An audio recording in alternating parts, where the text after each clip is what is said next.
So I'm 50-50. I picked the Celtics, they won, hooray!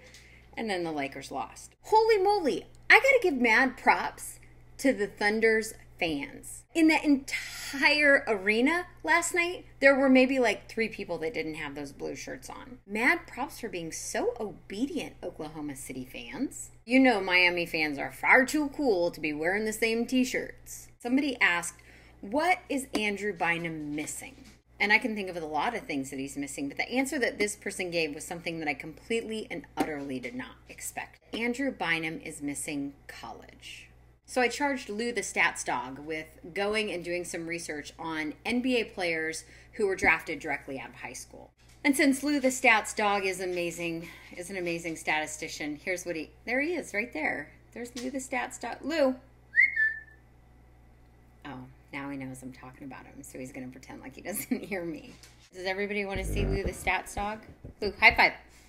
Yeah, good boy. Anyway, since Lou the stats dog is an amazing stats dog, yes you are, here's what he came up with. Since they started allowing high school players to be drafted into the NBA, 42 players have been drafted. Dwight Howard and LeBron James, Kevin Garnett, Kobe, and Andrew Bynum. Of those 42, 9 actually went on to win some sort of award. So like Rookie of the Year, NBA All-Star, or All-NBA teams. Which when you think about it really isn't that terrible of a percentage. 42 and 10 would be 4, so 8. It's like a 20% success rate. But I think when they were saying that Andrew Bynum missed college, they're talking about the controversy of that players that come directly out of high school aren't emotionally or don't bear the emotional or professional maturity to take on the spotlight. I do think we've seen that from Andrew Bynum, where he's really like battled this passion versus pressure versus expectation versus the whatever. And that idea led me to wonder, I mean, how many players even have a college degree? I mean, how much does college really prepare a professional athlete for their career as a professional athlete? So I put Lou the stat dog back in action. So in 2009, the Wall Street Journal had done some research about professional athletes with college degrees. In Major League Baseball at that time, there were only 26 people in all of Major League Baseball who were on rosters or who managed a team and had college degrees. There's 780 of those people, and 3% of them have college degrees. I mean, that's like totally shocking to me. But I guess it shouldn't be, because the farming system for Major League Baseball is so different than that of college football or basketball. Even the NFL only had 46% of its players and coaches. That's 1,700 people in that pool, and only less than half of them. And less than half of them have college degrees.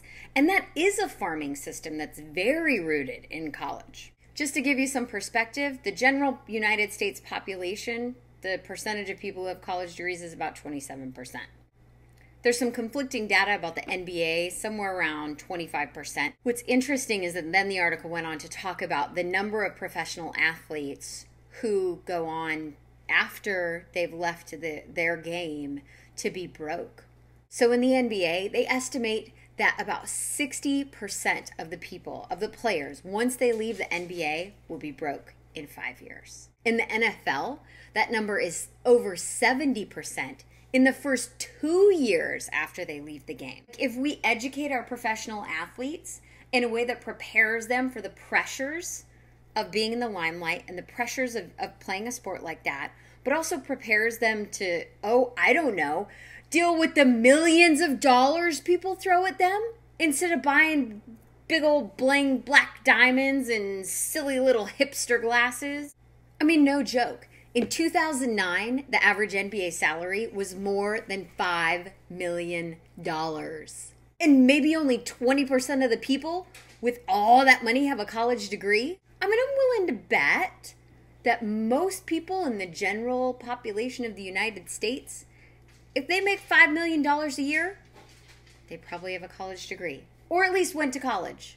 I don't want you pulling that like, Mark Zuckerberg doesn't have a college degree, Bill Gates doesn't have a college degree. But Zuckerberg went to Harvard. Zuckerberg doesn't have a degree because He founded Facebook. So the story's not totally a Debbie Downer. Baseball, basketball, and football help their players go to college in the off season. NFL has management and leadership program partnerships with Harvard and Stanford to help their players in the off season get more education.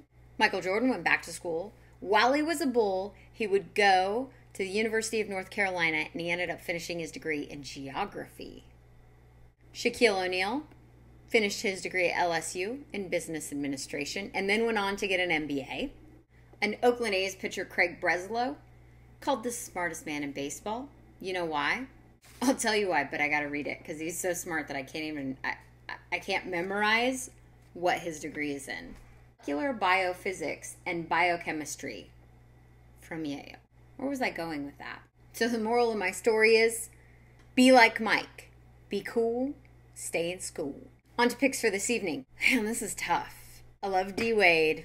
I think he's back. I hope his knee is good. And if he's in good health, I pick the Heat. I think if West and Hibbert do their thing, they might put up a good fight, but I don't think they can beat the Heat when the Heat are hot. I'm picking the Heat. Till tomorrow. Peace. Can somebody think of a catch line for me?